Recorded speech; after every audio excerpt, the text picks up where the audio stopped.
I feel good, you look great, I like you, I can't wait. A first time, a first date, you're so fine, I'm so late. You sip wine. Halo semua, salam sejahtera Malaysia. Selamat datang ke channel Fels Lifestyle.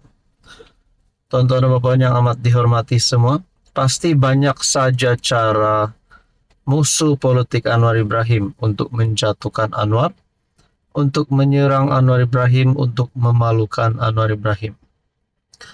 Pelbagai cara bentuk serangan untuk menjatuhkan Anwar. Tapi pada akhirnya, saudara-saudara, selalunya mereka yang coba untuk memalukan Anwar, bukan Anwar yang kena, tapi mereka pula yang dihajar. Saudara-saudara,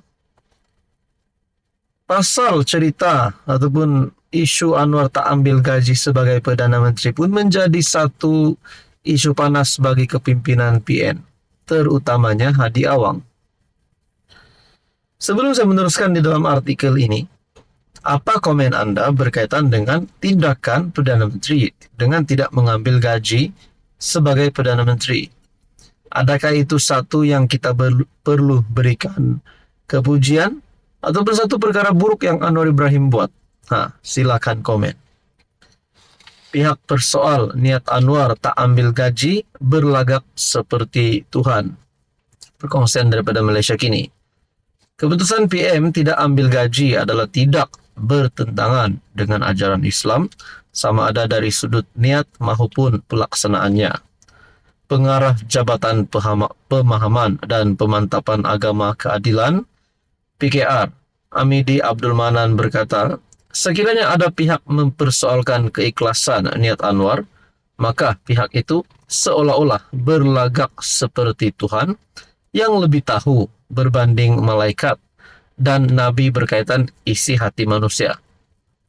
Amidi berkata, kerana Perdana Menteri telah menyatakan tindakan tidak mengambil gaji berikutan keadaan ekonomi negara yang kurang sihat dengan bebanan hutang yang tinggi.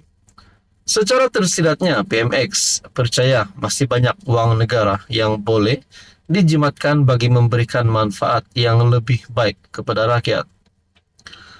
Beliau mengulas kenyataan Tan Sri Abdul Hadi Awang yang seakan-akan menyindir PM apabila membayangkan Anwar ingin dilihat lebih baik berbanding Nabi Muhammad.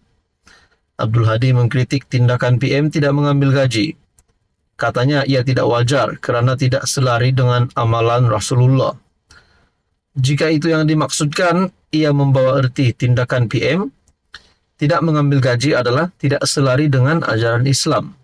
Apa komen Anda berkaitan dengan kenyataan Hadi Awang? Beliau turut menjelaskan para ulama berpandangan menjadi satu keharusan jika pekerja tidak mengambil upah atas tujuan tertentu daripada mustajir ataupun majikan. Perbuatan tidak mengambil upah juga boleh dilihat sebagai suatu sedekah, jika cukup syaratnya sama ada sedekah untuk pihak lain ataupun sedekah kepada majikannya. Tuan-tuan berkaitan dengan ini, apa komen Anda? Adakah ini menjadi satu penyebab, kenyataan Hadi Awang menjadi satu penyebab kepada kejatuhan PN pada masa akan datang? Apa komen Anda? Halo semua, salam sejahtera Malaysia. Tuan-tuan dan puan, selamat datang ke channel Fels Lifestyle. Terima kasih kerana terus setia dan bersama di dalam channel ini. Apa dah jadi di antara hubungan kepimpinan UMNO dan DAP setakat ini? Memang ada kata BN dan PH tidak boleh bekerja sama. Tapi hakikatnya sehingga hampir 2 tahun tidak ada masalah yang terlalu besar sehingga membawa kepada kejatuhan kerajaan perpaduan. Tapi persoalannya, adakah perkara ataupun masalah besar ini bakal tercetus pada masa akan datang sebelum PRU 16 ataupun sebelum tamat penggal Anwar Ibrahim sebagai Perdana Menteri? Berkaitan dengan hubungan di antara UMNO dan DAP, Akmal Bidah Spua bodoh itu percuma, teruskanlah kebodohan. Bagi saya ini satu perkataan yang pasti menyakitkan hati penyokong-penyokong DAP di sudut kerjasama di antara DAP dan UMNO. Pasti ini satu perkara yang amat sensitif. Timbalan Presiden UMNO Muhammad Hassan dan Ketua Pemudanya Dr. Akmal Saleh membalas kritikan bekas ahli parlimen DAP Tony Phua berkenaan skandal Fashion Valet. Muhammad yang juga Menteri Luar kelihatan terpancing dengan kenyataan Phua yang membandingkan keputusan Khazanah Nasional melabur dalam Fashion Valet tetapi tidak dalam Grab. Dulu awak juga yang fitnah kata Grab tu Datin Sri Rosma punya, dah lupa ke soalnya dalam hantaran di X. Muhammad dipercayai merujuk artikel pada 2018 yang memetik Najib Razak mengkritik PH kerana menuduh istrinya memiliki Grab dan Uber. Kalau Tok Mat dan Akmal Saleh dan mana-mana pemimpin UMNO sudah tak puas hati lagi dengan DAP, adakah perpecahan di dalam kerajaan perpaduan akan berlaku? Nah, itu menjadi persoalan. Walaupun Najib tidak menyebut nama ahli politik DAP berkenaan secara khusus, FMT pada laporan sama turut memetik kenyataan Phua yang ketika itu setiausaha politik di Kementerian Keuangan berkata kerajaan sedang berbincang dengan Grab.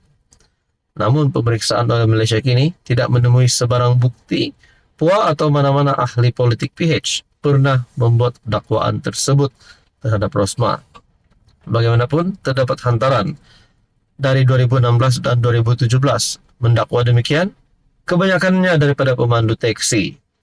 Pada masa itu PH bersimpati dengan pemandu teksi yang terjejas teruk apabila Grab dan Uber muncul.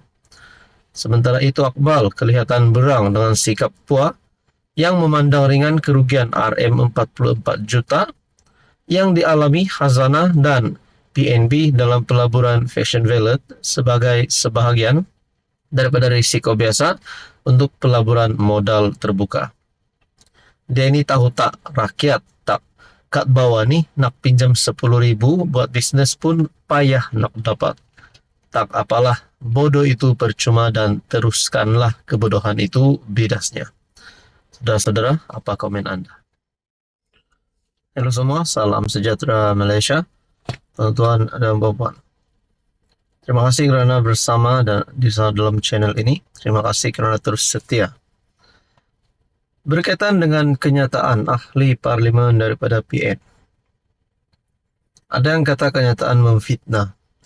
Kenyataan yang hanya bercakap tanpa fakta. Berkaitan dengan kenyataan PN Pendang Awang Hashim, yaitu yang mengemukakan dakwaan bahawa wang tunai sebanyak 94 juta ditemukan oleh SPRM di kediaman seorang bekas menteri. Dewan Rakyat arah MP Pendang ke muka bukti atau mohon maaf. Ahli Parlimen Pendang diarah untuk mengemukakan bukti berhubung dakwaannya bahawa wang tunai sebanyak 94 juta telah ditemukan oleh SPRM di kediaman seorang bekas menteri. Di mana kenyataan sebelum ini, bekas menteri itu adalah pemimpin DAP. Ketua Pesuruhjaya SPRM Tan Sri Azam Baki menafikan perkara ini. Kalau dah terang-terang MP daripada Perikatan Nasional ini menipu, adakah beliau sepatutnya dipecat saja, letak jawatan saja ataupun mungkin digantung? Speaker Dewan Rakyat Tan Sri Johari memberi dua pilihan kepada beliau sama ada untuk mengemukakan bukti atau membuat permohonan maaf. Ketika ruling dibuat, MPPN itu tiada dalam Dewan. Lari kah? Kita tak cakap lari, pun tak tahu pergi mana. Saya ikuti apa yang berlaku, perbahasan di kamar. Jadi, saya ada dua pilihan. Pilihan pertama adalah saya proseskan usul yang dikemukakan oleh ahli parlimen Jelutong dan akan panjanglah cerita dia hingga membawa ke jawatan kuasa. Pilihan kedua yang saya ada ialah kita selesaikan di sini secara baik supaya kalau sekiranya MP Pendang merasakan selain daripada bukti-bukti yang dia ada, sekiranya dia terlanjur, dia minta maaf. Saya melihat Hansat balik ya pada 4 November. Ya, saya merasakan memang Pendang terkilaf apabila menyebut sebanyak 3 kali tentang penemuan 94 juta, katanya di Dewan Rakyat.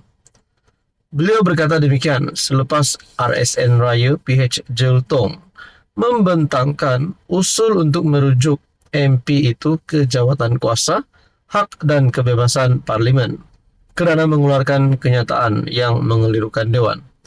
Speaker berkata, beliau telah menerima salinan kenyataan yang daripada SPRM menjelaskan bahawa Ketua Pesuruhjaya Tan Sri Azam Baki tidak pernah membuat kenyataan berhubung penemuan wang tunai 94 juta seperti yang dinyatakan MP Pendang. Jadi saudara-saudara, tuan-tuan dan puan, menurut anda apa tindakan yang sepatutnya diambil kepada ahli Parlimen Pendang ini? Dah terang-terang menipulah kalau Azam Baki dah kata tiada kenyataan pernah dibuat berkaitan dengan RM 94 juta ditemukan di kediaman seorang bekas menteri. Saudara-saudara, tuan-tuan dan puan, apa komen anda?